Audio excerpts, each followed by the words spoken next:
change right now, just so you can see the tool change. Okay, perfect. So, P1, M6, standard stuff.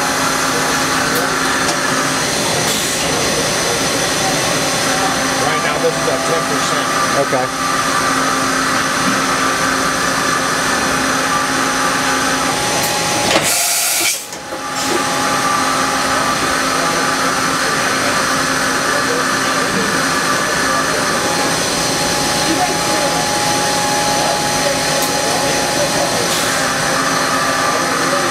Program's written correctly, it'll actually stage the tool, and the tool change is seconds. Oh, okay. But it takes that robot X amount of time to get the tool, so it's just like any other chain-driven tool method. When you want to bring that tool into position. That's right.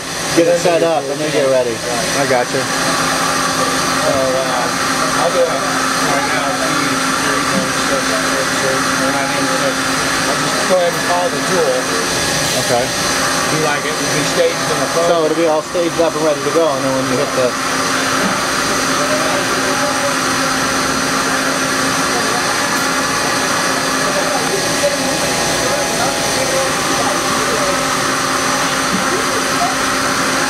Okay, now it's all staged ready to go.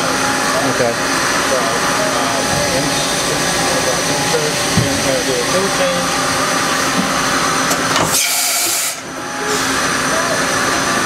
Okay. And the drop. And we can jog some stuff around? I think we got the drill range now. Actually, I'm going to go ahead and start a program. Oh, okay, perfect. Can you pause that for a second? Absolutely. Back.